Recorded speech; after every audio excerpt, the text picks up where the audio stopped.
안녕하세요. 오지훈 국어정원의 오지훈 선생입니다. 자, 오늘은 인문예술지문 6번째 시간 가져보도록 하겠습니다. 지문 해설 시간이고요. 예. 자, 문제풀이는 다음 영상에서 보여드리도록 하겠습니다.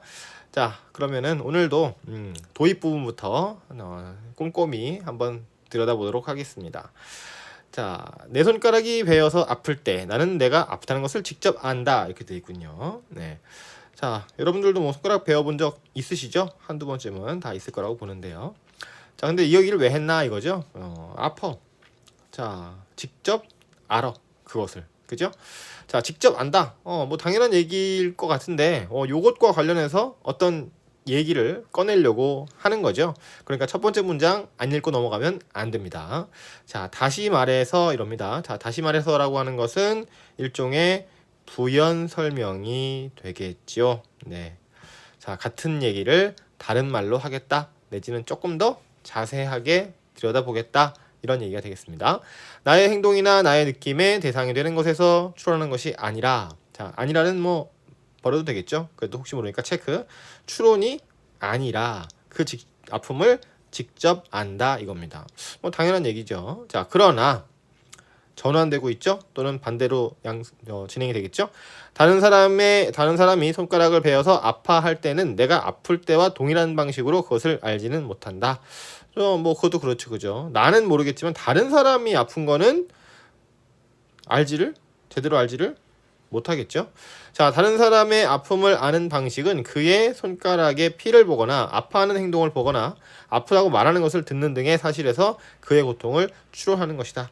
자, 그렇습니다. 아까는 뭐라 그랬죠? 내가 아픈 거는 내가 바로 안다. 이렇게 얘기를 했어요. 직접 안다. 이렇게 얘기했죠. 그죠?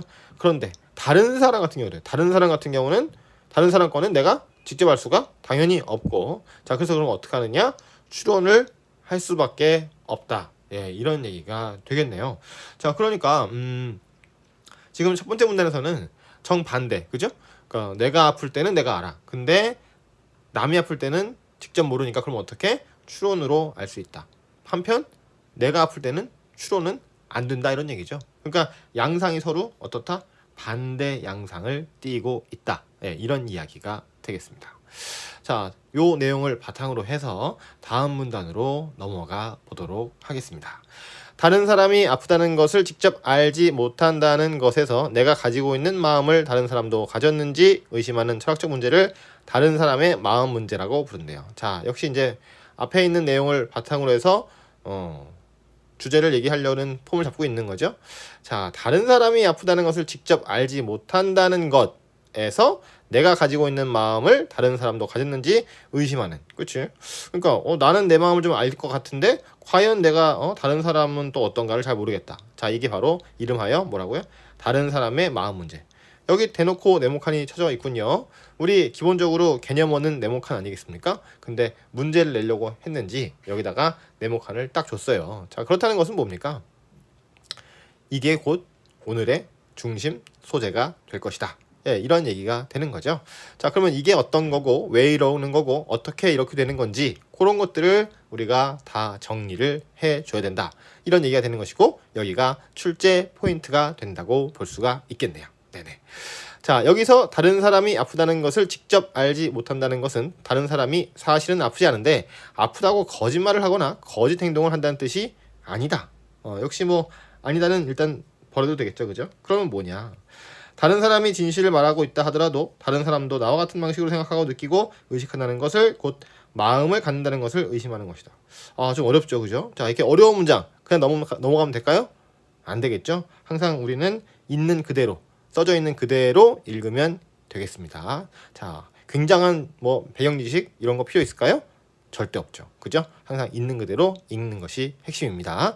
자, 그러면은 뭐라고 그러나 한 땀 한 땀 좀 들여다보면요. 자, 다른 사람이 아프다는 것을 직접 알지 못한다. 이거 좋다 이거야. 다른 사람이 사실은 아프지 않은데 거짓말을 하거나 거짓 행동을 한다는 뜻이 아니고 다른 사람이 진실을 말하고 있다고 해. 근데도 다른 사람도 나와 같은 방식으로 생각하고 느끼고 의식한다는 것을 의심하는 것이다. 그죠? 그러니까 과연 저 사람도 나와 같은 방식으로 느끼고 생각할까? 요거를 갖다가 의심해 보는 것이다. 이게 바로 뭐다? 다른 사람의 마음 문제라고 하는 것이다. 이런 얘기죠. 자, 이게 뭐 어려운 말로 하면은 이제 뭐 전제 뭐 이런 말 씁니다만은 다 필요 없고요. 자, 이런 내용을 바탕으로 그 다음 내용을 이어간다. 이렇게 보시면 좀 수월하겠습니다. 자, 절대 국어 공부 어렵게 할 필요가 없어요. 다른 사람은 마음이 있는 존재인 것처럼 반응하도록 프로그램된 고도의 정교한 로봇이나 좀비일 수도 있기 때문이다. 예. 자, 뭐 그렇죠. 뭐 아니라고 할 수는 없는 거죠. 그죠? 때문이다. 삼각형이죠. 왜? 이유가 나왔으니까. 다른 사람의 마음에 대한 의심은 세계에 대한 우리의 암을 믿을 수 있느냐는 인식적 회의론.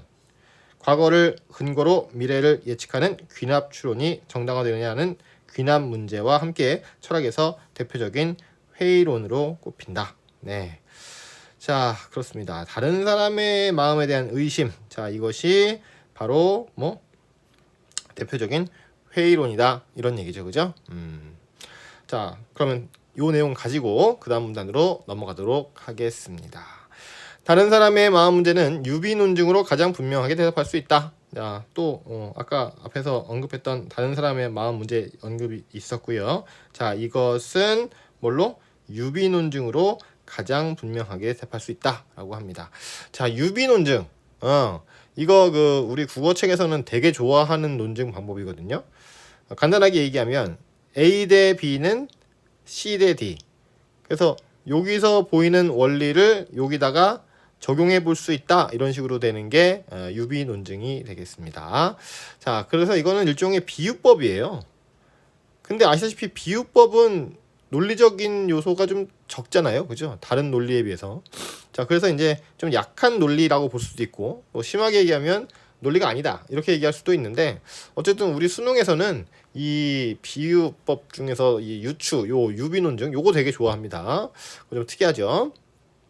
자, 유비 논증은 만일 한 대상이 다른 대상과 몇 가지 점에서 비슷하다는 것을 알고 있을 때 첫 번째 대상이 가지고 있는 추가적인 특성을 두 번째 대상도 가지고 있으리라고 추론하는 논증이다. 이렇게 되어 있습니다. 자, 개념어 나왔으니까 뭐 네모칸 치는 건 당연한 얘기고, 자, 이것의 핵심이 뭔가 들여다봤더니 자, 한 대상이 있는데 다른 대상과 몇 가지 점에서 비슷하다 이거예요. 자, 그렇게 되면 첫 번째 대상이 가지고 있는 추가적인 특성을 두 번째 대상도 가지고 있으리라고 추론하는 논증이다 이거죠. 얘한테도 있으니까 쟤한테도 있겠지. 둘이 비슷하니까. 이런 얘기가 되겠습니다. 다른 사람은 많은 중요한 측면에서 나와 닮았다. 우리는 모두 동일한 종의 구성원이기에 신체나 행동이 매우 비슷하다. 따라서 내 손가락을 베었을 때 내가 고통을 느끼는 것을 근거로 다른 사람도 손가락을 베었을 때 나와 똑같이 고통을 느끼리라고 추론하는 것이다. 자, 이런 내용이 되겠습니다. 그죠? 자, 내가 손가락 베었다는 특징이 있다는 거죠. 지금. 자, 그래서 나는 어떻게 했다? 통증을 느꼈다. 고통을 느꼈다. 자, 그러니 다른 사람도 그렇게 배웠다. 그렇게 되면 나와 똑같이 고통을 느낄 것이다. 이거죠. 이렇게 A 대 B는 나한테서 손가락 베었더니 고통이 느껴졌어. 그러면 다른 사람이 또 손가락 베었어. 그러면 걔도 그런 고통을 느낄 것이다. 이런 식으로 전개가 된다. 추론이 된다. 이런 얘기가 되는 것이죠. 자, 그러면 계속 봅시다. 자, 그러나 그랬어요. 문단 처음부터 딱 그러나로 시작을 하지 않습니까? 자, 그럼 결국은 이건 뭐예요? 반대하거나 아니면 전환되겠다. 그죠? 이야기의 방향이 어쨌든 바뀌겠다. 요런 얘기라고 할 수 있겠죠. 자, 그러면은 무슨 얘기를 하고 싶은 건가? 자, 여기까지 뭐 이해 안 되는 거 없단 말이에요. 그죠? 자, 이 유비 논증은 확실성은 말할 것도 없고 개연성도 약하다. 자, 근데 이제 이 글에서 지적하고 있죠. 확실성하고 개연성이 약하다. 자, 그럼 왜 그러냐? 또 이유가 나와야 되겠죠. 성공한 유비 논증이 되기 위해서는 많은 양의 지지 증거가 필요한데, 자, 그렇습니다. 아까도 얘기했다시피 이게 비유법이니까 많은 증거가 필요하겠죠. 자, 이 유비 논증은 단 하나의 사례, 곧 나 자신의 경우에만 의존하기 때문이다. 자, 근데 이제 유비 논증의 문제가 뭐냐 봤더니 딱 하나의 사례에만 의존하기 때문에 그렇대요. 네. 자, 이게 문제고. 그러면 문제니까 프라블룸이네요. 그죠? 프라블룸. 자, 그러면 이제 요것에 대해서 어떤 솔루션이 있든가 해야 되겠죠? 자, 곧 나 자신의 경우에만 의존하기 때문이다. 자, 이유가 나왔고 때문이다. 이 reason. 그죠? 이걸 이제 why라고 하시는 분들이 있는데 Y는 왜 그러냐지, 그죠? 이유는 reason이죠. 왜 그러냐. 자, 하여튼. 자, 때문이다. 어떤 사람이 창고에 쌓인 상자 더미 중에서 상자 하나만을 열어보고 책이 들어있음을 확인한 후에 나머지 상자들도 똑같이 생겼으니 모두 책이 들어있을 것이라고 추론한다면 매우 빈약한 논증이 될 것이다. 그쵸? 자, 다른 사람의 마음을 추론하는 유비 논증도 이와 같다. 자, 그럼 이와 같다 그랬어요. 이와 같다. 그럼 이거야말로 진짜 유비 논증이네요. 자, 올라갈게요. 지금까지 해가 떠왔기 때문에 내일로 해가 뜰 것이라고 생각하는 귀납 추론은 수많은 관찰 증거에 근거하고 있는데도 그것만이 결론이 참임을 보장할 수가 없죠. 그죠? 밤사이에 무슨 태양계에 큰일이 일어나가지고 갑작스럽게 해가 꺼질 수도 있잖아요. 그죠? 자, 결론이 거짓일 가능성은 언제나 존재하는 것이다. 자, 그렇다고 합니다. 선생님, 그 결론 아니 뭐 거짓일 수가 있어요. 그 해가 안 뜰 수가 있습니까? 뭐 이렇게 생각할 수도 있는데 항상 얘기하지만 이런 거는 의미가 그런 질문들은 이 수능에서는 아무런 의미가 없다고 볼 수 있는 거죠. 그거를 자기 생각 들어가면 안 되냐? 안 됩니다. 네, 항상 우리는 글에 있는 것만 보시면 된다. 예, 이런 입장이고요. 자, 그럼 계속 갈게요. 자, 이를 지시어죠. 지시어는 뭐냐? 앞에 있는 말을 체크해주는 말이잖아요. 자, 여기서 한번 멈춰야 돼. 왜 멈춰? 앞에 여기서 말하는 이가 무엇을 의미하는지를 알아내야 되니까. 자, 그러면 여기서 말하는 이는 뭐 어떤 거? 결론이 거짓일 가능성이 언제나 존재한다는 것. 그리고 유비 논증이 여러 사례를 가지고서는 논증하는 것이 아니라 너무 빈약하다. 그죠? 그런 문제가 있다는 거죠. 자, 이를 귀납의 문제라고 한다 이거죠. 자, 귀납의 문제. 자, 한 가지 팁을 알려드리자면 이렇게 이제 이를 하고선 지시어가 나온 다음에 요 뒤에 이제 뭐 말이 나올 거 아니에요, 그죠? 그러면 이제 문제나 뭐 어떤 대상을 평가하는 말이 나올 때 앞에 있는 내용 중에서 문제에 해당하는 것이 뭐냐, 요 평가하는 내용에 대해서 관련 있는 것이 뭐냐, 이거를 찾아보면 좀 쉽게 요 지시어를 파악할 수가 있습니다. 자, 한 가지 팁이었고요. 자, 즉 아무리 많은 증거가 제시되더라도 결론에 참이 보장되지 않는다는 점에서 귀납 추론은 정당화되지 않는다. 자, 뭐라고요? 증거가 아무리 많아도 결론에 참이 보장되지 않는다는 점. 자, 이것이 귀납 추론이 정당화되지 않는 이유군요. 자, 이런 상황에서 또 지시어 나왔죠? 이렇게 아무리 많은 증거가 있어도 정당화되지 않아. 자, 이런 상황에서 단 하나의 관찰 증거에 의존해서 다른 사람의 마음을 추론하는 이 유비 논증이 정당화되었다고 볼 수는 없다. 네. 자, 그렇다면 다른 사람이 나처럼 마음을 가지고 있다는 상식은 흔들리고 만다. 그렇죠? 자, 요 논리로 본다면 그렇다는 얘기입니다. 요 논리만 가지고 본다면 그렇게 다른 사람도 나처럼 그런 마음을 가지고 있다는 것은 상식일 수 없다는 얘기죠. 보장할 수 없다는 얘기입니다. 네. 자, 좋습니다. 아무리 내 마음에 안 들어도 상관없어요. 그냥 이 글의 논리만 따라가는 것이 비문학에서는, 독서에서는 핵심이다. 이렇게 보시면 되는 거죠. 자, 다음 문단 가보도록 하겠습니다. 다른 사람의 마음 문제와 마찬가지로 회의론인 인식적 회의론은 이렇게 되어 있죠. 자, 그럼 마찬가지로 그랬고요. 인식적 회의론이라는 게 있다 이겁니다. 자, 세계에 대한 우리의 모든 지식을 의심하기에 다른 사람에게 신체나 마음이 있다는 것은 물론이고 내가 신체를 가지고 있다는 것조차 의심한다. 와, 그러면 어때요? 인식적 회의론은 내가 신체를 가지고 있다는 것조차 의심한다는 것은 전부 다 의심한다. 이렇게 봐도 과언이 아니겠군요. 자, 인식적 회의론자들이 오로지 확실히 알 수 있는 것은 의심하고 있는 나의 마음뿐이다 이거죠. 그렇겠죠. 이 사람들은 다 의심하니까. 근데 의심을 하고 있으니까 의심하는 이 마음은 있겠네. 그거는 의심할 여지가 없다고 볼 수 있겠죠. 논리적으로 봤을 때 그렇다는 얘기입니다. 자, 이것을 뭐라고? 유아론이라고 한대요. 유아론. 네. 자, 개념어에 네모칸. 그죠? 자, 유아론이라고 하고요. 자, 이와 달리 그랬죠? 자, 이와 달리니까 대조가 나오고 있습니다. 우리 독서에서는 대조가 아주 중요하죠. 네.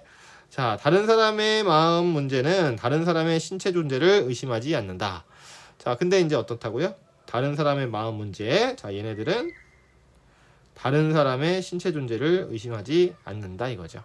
자, 다만 다른 사람이 마음을 가지고 있다는 것을 의심할 뿐이다. 다만 어떻게 해요? 다른 사람이 마음을 가지고 있다는 것을 의심할 뿐. 자, 그런데 왜냐면 마음 문제니까. 네. 그런데 마음이란 겉으로 드러나는 행동에 불과하다고 주장하는 행동주의. 자, 행동주의는 어떻게 한다고 했다고요?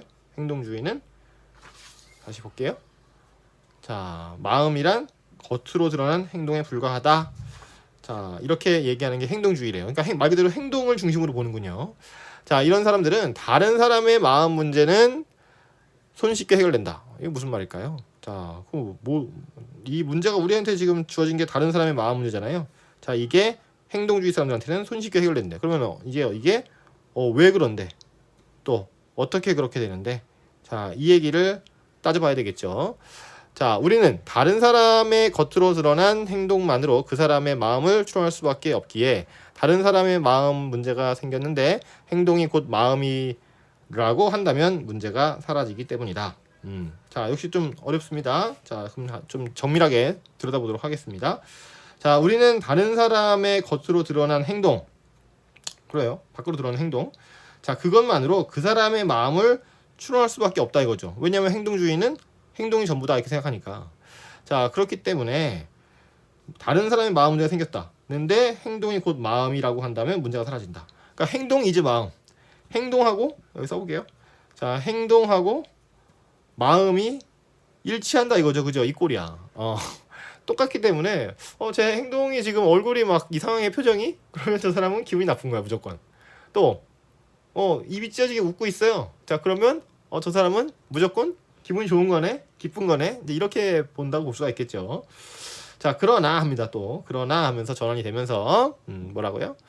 자, 마음에 관한 이론 중 행동주의는 그리 설득력 있는 이론이 아니라는 이론이다. 자, 근데 역시 행동주의에 대해서 문제를 얘기하고 있죠. 시비를 걸고 있습니다. 자, 여기도 역시 프로블럼이죠. 아, 이거 안 돼. 자, 왜 그러냐? 자, 우리 내부에서 일어나는 매우 복잡한 정신 활동을 겉으로 드러나는 행동과 동일시하기는 어렵다고 생각되기 때문이다. 자, 역시 또 때문이다 해서 reason이 나왔죠. 자, reason이 나왔어요. 우리 내부에서 일어나는 매우 복잡한 정신 활동을 겉으로 드러나는 행동과 일치할 수가 없다 이런 얘기지. 그쵸? 자, 이 사람은 정신 활동이 매우 복잡하다고 보고 있고요. 그러면 겉으로 드러나는 행동은 이거보다는 단순하다. 뭐 이렇게 생각해 볼 수가 있겠네요. 자, 그러니 일치할 수가 없다. 이런 얘기가 되는 거죠. 자, 한편 그러면 또 다른 면을 보여주려고 하나 봅니다. 자, 한편 마음을 행동 대신에 신체, 특히 뇌를 구성하는 물질과 동일시하는 동일론. 역시 또 네모칸이죠. 개념으로 나왔으니까. 자, 뭐라고요? 마음을 행동 대신에 신체, 뇌를 구성하는 물질과 동일시한다. 그러면 마음은 곧 뭐라고? 뇌를 구성하는 물질과 같다. 이런 입장이네요. 좀 어렵습니다. 자, 이것을 견지한다면 다른 사람의 마음 문제도 해결되고 행동주의가 갖는 문제도 해결된다고 보는 철학자들이 많다. 현대 신경과학의 발달로 해서 복잡한 정신 현상이 뇌를 비롯한 신체 작용과 동일하다는 것이 점점 밝혀지고 있기 때문이다. 또 역시 리즈는 나왔죠. 자, 그럼 뭐라고요? 이유가? 현대 신경과학이 발달했어. 그래서 복잡한 정신 현상이 뇌를 비롯한 신체 작용과 동일하다는 것이 점점 밝혀지고 있대요. 그러면 정신 현상 곧 이런 현상이 뇌랑 또 신체 작용하고 거의 유사하다 이렇게 본다는 거죠. 자, 뭐 그렇답니다. 잘 와닿지 않지만. 자, 이는 마음은 본질적으로 물질적과 다르다고 주장하는 이원론을 포기하는 것이다. 그러니까 여기서는 그렇잖아요, 지금. 예. 정신 현상이지 뇌랑 뇌의 현상 그리고 신체 작용과 거의 동일하다 이렇게 보기 때문에 그러면은 다른 사람들은 뭐라고 생각했냐? 마음은 물질과 같지 않아, 달라 이렇게 생각했단 말이에요. 자, 그러면 요건 서로 역시 대조관계라고 볼 수가 있겠죠. 자, 그러니 요 동일론이 맞다 그러면 이런 주장을 이원론을 포기하는 것이라고 볼 수가 있겠네요. 자, 그래서 이제 이 지문에서는 처음에는 이제 손베이어서 아파하는 그 내용을 바탕으로 해서 이야기를 꺼냈죠. 그렇게 되고 그 다음에 이제 두 번째 문단에서 다른 사람의 마음 문제라는 문제를 소개를 했습니다. 자, 그렇고 그 관련해서 인식적 회의론하고 귀납의 문제 등을 제시를 했고요. 자, 자, 그 다음 세 번째 문단에서는 다른 사람의 마음 문제를 다룰 때 유비논증으로 대답할 수 있다면서 유비논증을 소개를 해줬고, 자, 이것의 유비논증의 한계점까지 제시를 했죠. 네.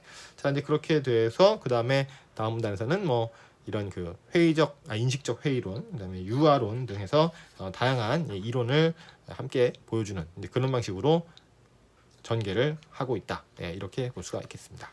자, 이 다음 시간에는요, 문제풀이 같이 해보도록 하겠습니다. 자, 오늘은 여기에서 마치도록 하겠습니다. 감사합니다.